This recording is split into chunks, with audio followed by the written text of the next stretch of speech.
Have you ever looked at a piece of African art, maybe a mask, a sculpture, or a textile, and wondered what the stories behind it could tell? Who made it? Why? What did it mean to the people who first held it, first used it? As an antiques dealer, I've noticed how buyers and traders feel unsure when it comes to African art. They find it confusing, maybe even intimidating. In this video, we're going to tackle some of those challenges. What should we call it? What are those stories? How do we age and value these works? So whether you're curious or already fascinated, this will be a video worth sticking around for.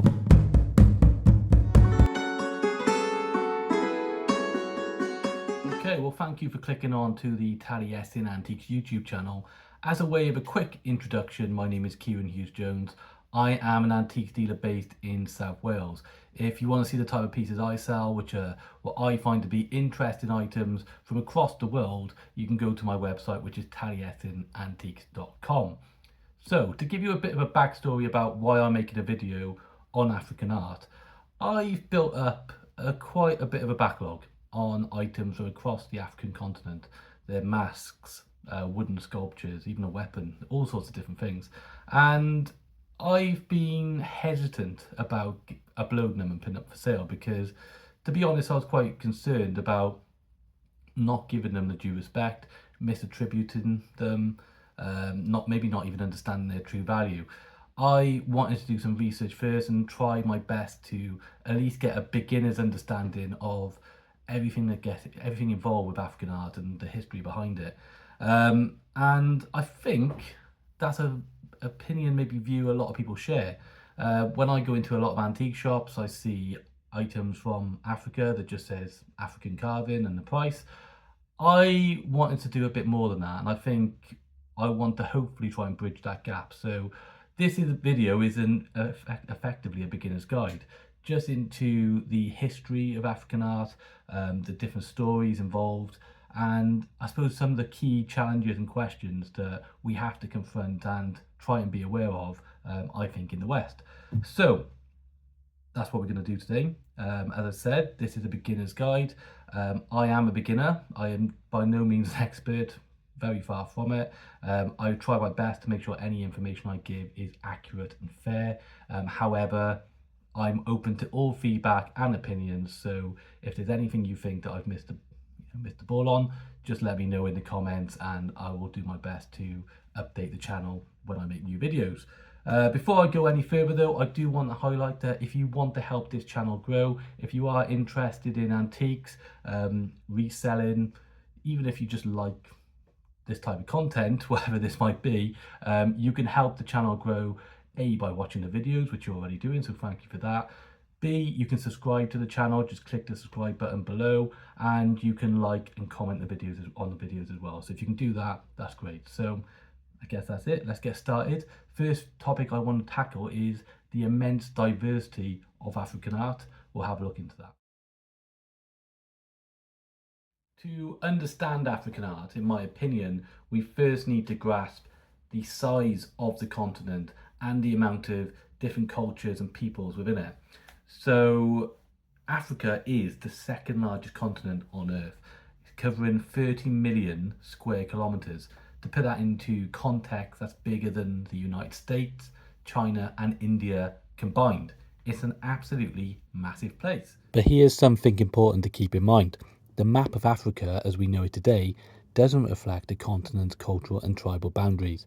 Many of the country borders were drawn up by European colonisers during the late 19th century, often with little regard for the people who lived there. These artificial lines cut across regions where ethnic groups or tribes naturally spread, and this divided communities and lumped others together. This history is vital when we're looking at African art. Many of the artistic traditions we admire today don't fit neatly within these borders you see on the modern map. Not necessarily good enough to say this is an antique from Nigeria, because there are many tribes in Nigeria and tribes that transcend those borders. So again, this is very important when thinking about the items that we have. The traditions are more connected by the geography, so whether that be the landscapes and environments where they were developed. So this is important when we're looking at the pieces and trying to identify exactly where they originate from. It's a continent with contrasting landscapes. In the north, you have the huge Sahara Desert.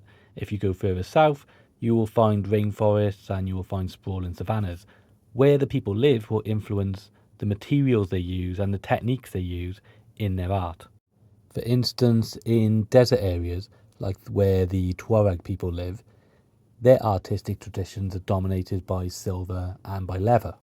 So when you start moving generally south of the Sahara, you start moving towards more forested regions. This is where wood is more abundant, and you will find more wood carvings of masks, sculptures, and other pieces using that material. In terms of the cultural and linguistic diversity, Africa is home to over 2,000 languages and over 3,000 ethnic groups, each with their own artistic traditions. They're going to be steeped within their own history, their own cultures, their own beliefs, and the environment that they live in. To give some more examples, we have this beadwork from the Maasai people who were living in modern day Kenya and Tanzania in East Africa. They're renowned for this intricate work which conveys social status and identity. Then in West Africa, you have the Ashanti people who are better known for their metalwork, such as these gold dust boxes. Okay, well, I wanted to show you a piece from the collection of items that I'm now selling on my website, because it does include one of these Ashanti gold dust boxes. So made of bronze, cast using, I mean, I didn't refer to them, but using the lost wax technique, which is an older style of casting bronze. One would almost certainly be from the 19th century, in my opinion, based just on the aging. You see there the green there, if you didn't know already, that's verdigris, which develops. It's like oxidization on the metal that develops over time, and it's a really nice example, and you can see it there, just all the geometric patterns on top. You have this finial. My understanding, this is known as a Sankofa bird, so it's Sankofa bird, and this symbolizes learning the lessons from the past to I guess frame your future decisions. So a very interesting piece with a lot of history and symbolism, and gives you an insight into the people who made it.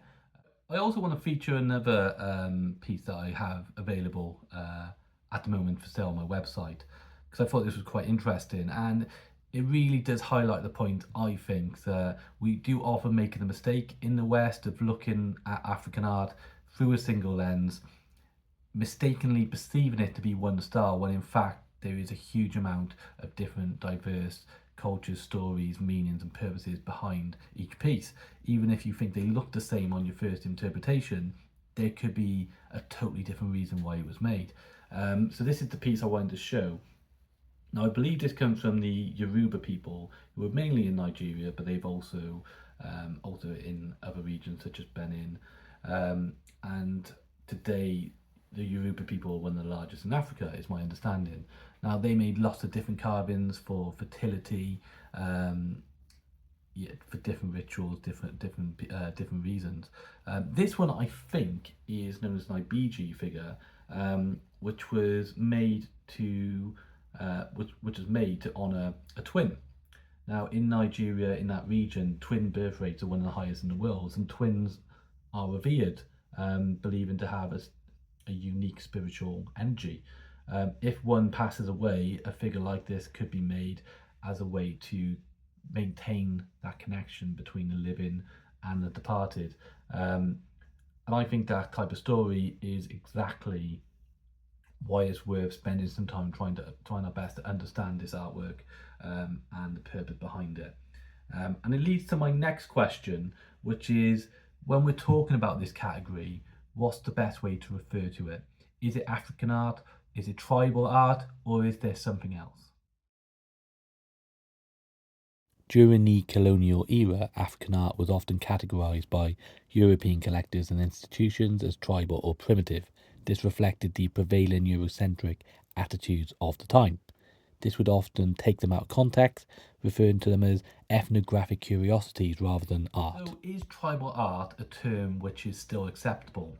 And there is a debate around this through not just academics, but people interested in art in general, from politicians, from people from the countries where tribal art is referred to their historic artwork. And it's important to point out as well that that term is not just used to refer to African pieces, it's used to refer to anything indigenous where it's been made by hand, usually with the materials from around them. So the question is that a fair term, and are the connotations too strong to the time I was just talking about, where people from different parts of the world, from different races, were seen as inferior and more primitive? It's also a question of, is it too broad and not respecting the pieces, and I suppose the vast differences between them. So if you're looking at sculptures, whether they be wood carvings or bronzes from West Africa, is that the same as a Zulu shield made in South Africa? Now, what's the alternative? We could stop using that term. A lot of people will argue against that. They will say that it's overthinking it, and calling it tribal art is not saying it's inferior or it's not it's more primitive. It's just calling it for what it is. It has come from a tribe, and there's nothing wrong with that. So that debate continues on. I guess it leads to the next question, which is there a better term? Now, African art is what I've been using in this video. I think it's the best that we have at the minute. And in my opinion, it does respect the heritage and the meaning behind these artworks. However, there are critics of that. First of all, again, just saying Africa. Do we call Asian art Asian art? Do we call European art European art? Not usually. Usually we're more specific than that. If I had a piece of Chinese porcelain, I wouldn't call it Asian porcelain usually. I'd identify it for what it is. So do I do the same with African art as well, is the question. There's also critics of using that term art, because art is kind of a Western idea. In Africa, these items were made for purpose, for use, for whether that be spiritual, ritual use, or for actual functionality. So this is a conversation which will continue going. In my opinion, just to end this section, look, I use African art. I think it's a fair term. I think in a general sense. However, what I think the best thing to do is what I've been trying to highlight in this video, is that we can be more specific than that. So rather than just say this is a piece of African art, I'm trying to go down the line now of learning about the piece, learning its history, its purpose. I'm looking over here because this this figure's still there. Learning about its history, its meaning, and presenting it for what it is, and being more specific where possible. Usually this comes down to intent. Not everyone has the time or access or interest that I have. With antique dealers, we sometimes just get a lot of stuff that we didn't necessarily want all of it, and then we just sell it on. Now, if there's an antique dealer who's not that interested in African art, they wanted other pieces, then they're not going to go into the amount of depth that I will if I own the piece. So as long as the intention is fair and people respect the item for what it is, I think then we should be okay. So we'll go into the next section now, which is probably the most challenging, which is how do we date when a piece from Africa comes from. Many of Africa's historical artifacts were made of organic materials like wood and leather. These materials are highly perishable, especially in the extreme climates that you do find across the continent. Cultural practices also led to many of these artifacts being destroyed, as they were not intended to last forever. They were created for a very specific ritual or ceremony. Once they had fulfilled their purpose, they would often be intentionally left to decay, in some cases even burned, such as some ritual masks, which were burned to release the spiritual energy they contained, ensuring they were not misused or mishandled. Another reason why you don't see as many African items which are over 100 years old is because Europeans during the colonial era understood their artistic and cultural significance very early on. This led to widespread acquisition, often outright looting of these works. One infamous example is the British expedition to the Kingdom of Benin in 1897, during which British forces ransacked and destroyed the city palaces, seizing countless cultural artifacts. All of these reasons have led there to being a small amount of antique African art found outside of museums or major collections.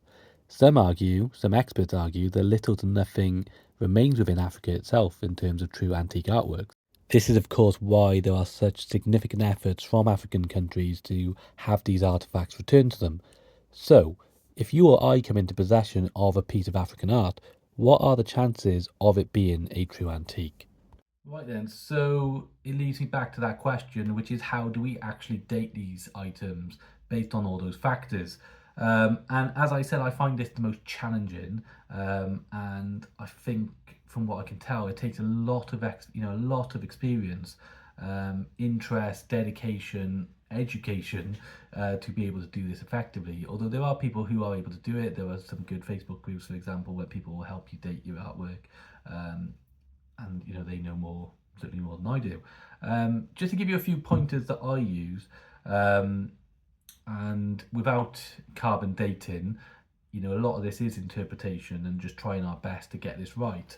I'm going to use this figure here as to help me make these points.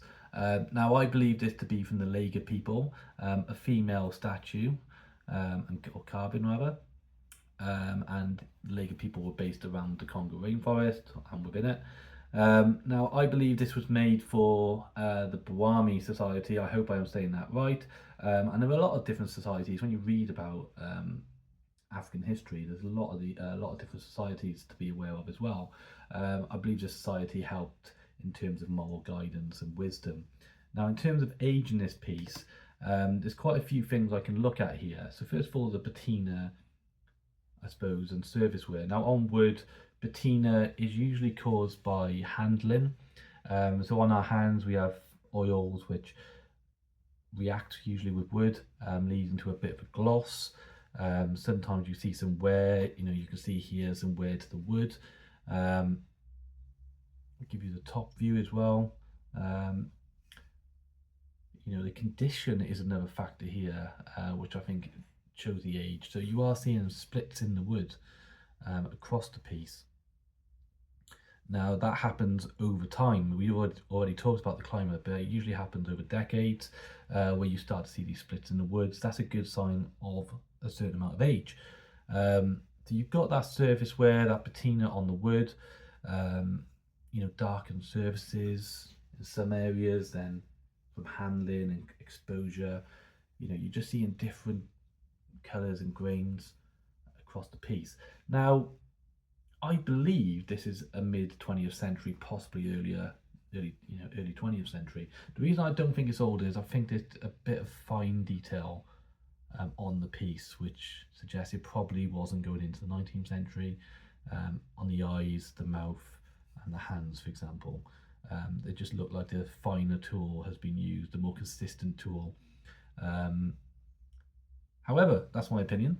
There are other things you can look at, of course. You can look at tool marks if you're able to look into that detail. I mentioned that just on that piece, you can see the precision that was used. Obviously, as we come closer to our time today, the more precision and possible, I suppose, the quality of the work in terms of how accurate it is does get better when you see more machinery develop. Lots of different things, and of course it depends on the material. We already looked at the gold dust box, which had signs of oxidization on the piece. On leather, you'll see wear and wear and tear as well from age. So you look at those type of things. I suppose the key point for me is just to bear in mind, because of all those factors of degradation and looting and items being destroyed, age is relative when we look at African art. A piece from the mid 20th century doesn't negate it. It doesn't mean that it's not of good quality or worth owning or have a good value. A lot more important is the hands who made it, the purpose who made it. Does it represent the traditions and history of the people where it comes from? Or is it a piece that was made for decorative purposes? Now, whether that be again by the people who made it, or was it made by artisans who are not from the culture, who just know that there's a demand and a market for African artworks, who make pieces to fulfill that market. And that is known usually as the tourist trade. So we're going to look into that next of all. How big is the tourist trade, and how do we identify pieces that were made for it? The tourist trade has grown significantly since the colonial times, when European travellers began buying simplified versions of traditional artworks as souvenirs. Over time, this demand has grown and has led to mass production of items tailored to the foreign tastes. You can find markets now in countries like Kenya, Ghana and South Africa absolutely filled with different types of pieces made specifically for Okay, tourists. and that, I believe there are distinctions to be made within the term the tourist market, the tourist trade, when it comes to African art. So when people say, is that a tourist piece? Yeah, I don't think it's as simple as that. So the tourist trade, as I've already talked about, has been going on for a long time, and a lot of the people were making, when they were getting visitors from the West who were clearly showing a big interest in their history and their culture and wanted to take a souvenir away, they were making items which was still representative of their culture, and selling it to them. I think that's, a really positive thing. It's great it's good when it was done ethically, where Westerners were actually paying their way rather than just taking items, or paying below what their value were. There is actually something positive about that.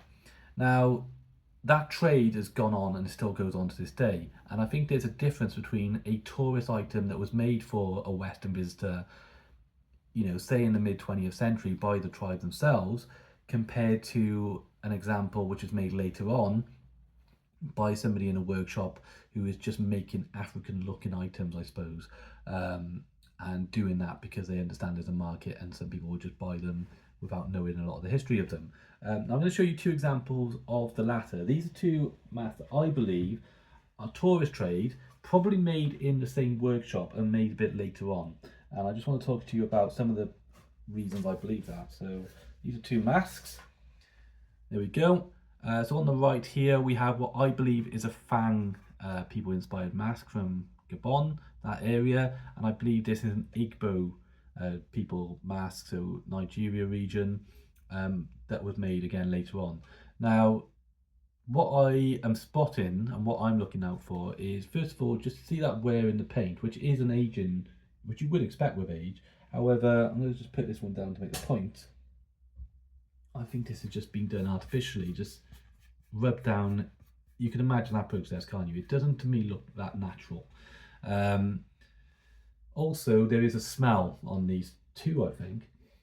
A smoky smell. So what happens as part of the aging process is a lot of these masks are put over a fire to be smoked, is to give that that smell, making people believe that it was part of a ritual.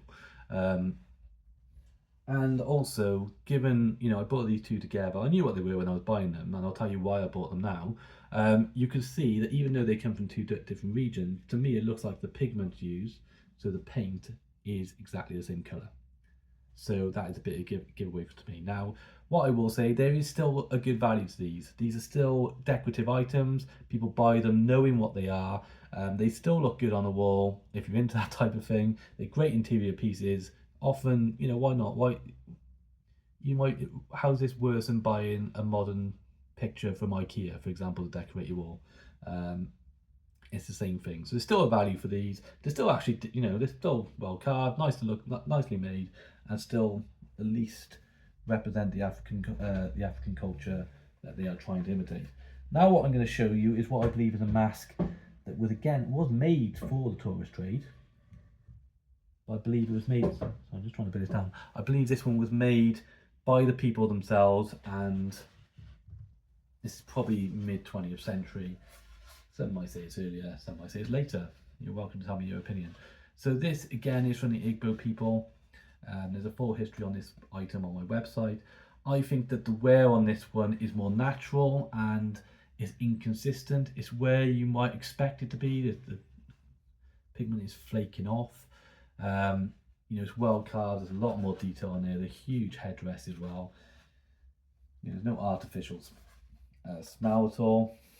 So again, as I say, I think this is a later.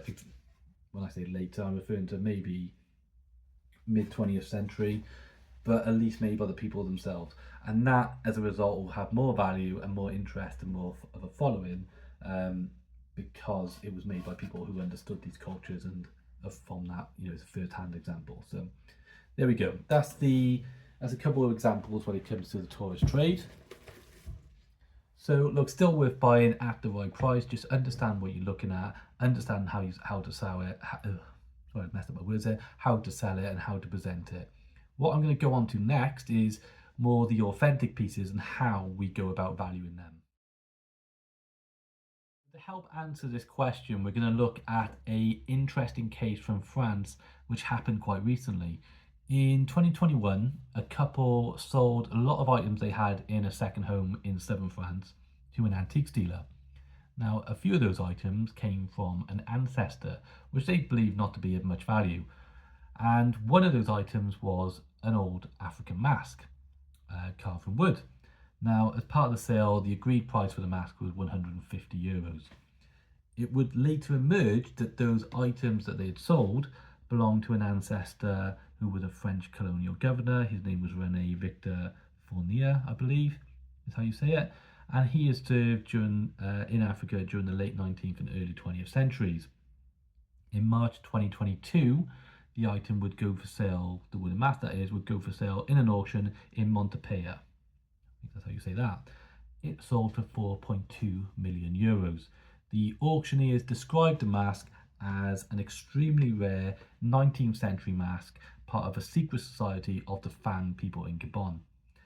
So it's an ethnic group, and only 10 of these masks are believed to still be in existence. So the couple, who were unaware of the significance and value therefore of the mask, sued the dealer, alleging deception. A court ruled in the favour of the dealer, saying the couple hadn't done their own due diligence to assess the value of the mask. To complicate the matter further, the Gabonese government also sought return of the mask, also going to court for that. However, this was dismissed. So then, what made this mask so valuable? Now, first of all, they got the confidence, the buyer that is, the confidence of the provenance. It came from a French colonial collection. They know the date that he was serving in Africa and when he would have acquired it. How he acquired that is a different matter, but that's what they do know in terms of provenance. The age, therefore, is confirmed as 19th century. We talked earlier on about the rarity of items from from antiquity. And of course, there is a rarity involved with this mask. We know that only around 10 at most exist. Most of them will be in museums. It's also worth noting the cultural significance of this specific mask. So it was part of a secret Ngil, so NGIL society, and used for initiation ceremonies and justice rituals. And there was a strong symbolism around protection and fighting malevolent forces within the mask. So you've got that link as well. I also believe that the society was banned during the colonial period, so they've got this strong history. On top of that, you're going to have the appreciation of the making of the mask itself, the carving, the skill of the worker, how important it was to the people when it was made, and the painting, the clay used. So all this history, rarity, the symbolism, the craftsmanship, and the symbolism, I think I just said that, but this all comes together to make extremely valuable item for €4.2 million. You might say that it could have gone for more. A lot of buyers might have been put off by the potential for there being a court case which would go against them. However, 4.2 million, is a lot of money. So I guess that leads to it that that's going to be not common. We're not all going to find a mask like that and be able to sell it for that sort of price. But what do you value your pieces for? Now, the first thing, here's a couple of tips that I would advise. The first thing and the key thing, and it's the whole point of this video, is to put the work in to try and identify the piece, the history of it, where it came from, and what the purpose was. Now, how I do that is I have reference books I use. I use Google Image Reverse. That is absolutely fine to use, but you just need to know how to use Google Image Reverse properly. If I put this figure up on Google Image Reverse, now it'd probably come up with my one because it's the same one. But the other results will not necessarily give me the right answer. So much of African art is misattributed and not identified correctly that if I just went based on the first results, then I probably wouldn't get it right. I try and use academic sources wherever possible, so whether that be museum examples or people who have written books, or you do get specialist dealers as well who are very knowledgeable about the pieces. That's where I go to first. Secondly, then I will use the major auction houses, such as Sotheby's, Christie's, Bonhams. There's a few more as well. Now, these auction houses, the attributing it correctly is paramount.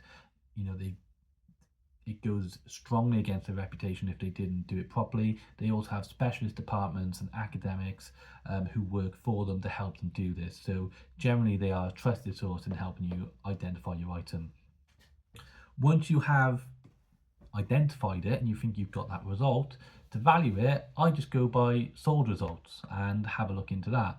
Now, I usually use eBay, and I just go on the sold results from eBay. As I have a shop on eBay, I have access to 3 years of sales results, and I use that as a way to ballpark my value. Usually, I usually go slightly below what the highest is achieved is, and over time I might drop my expectations from there. Depends on how it plays out. Now, if you wanted to sell, if you think you've got a piece which is worth a lot of money and you wanted to get the full value for that, your best option is to go to one of the major auction houses, try and sell through there, or find a specialist sale for African art at an auction, because a lot of buyers of this type of African art are usually going to be, if they're going to spend their money, they're going to do it somewhere like that, I believe, rather than say eBay. So there we go. That's how I do it. That's my advice when it comes to valuing the piece. And we will just conclude the video with this final message. Okay, that's the video today. Thank you so much for watching. I hope it was to some degree interesting and informative. If there's anything that I said that was unclear or you disagree with, please leave a comment. I'm more than happy to hear any feedback and to take action on the back of it. Look, we've already done subscribing, liking. Look, if you like the content, if you can do those things, that'd be great. If you didn't, just leave it. So that's it today. If you could also go to my website, which is taliesinantiques.com. That's where I'm selling my items. You can have a look at there at all the items that I found recently, the collection I was referring to, all up for sale. If you head over there, you'll find some more photos and the description and all that type of stuff. So there we go. That's it today. Thanks again, and I will see you next time. Goodbye.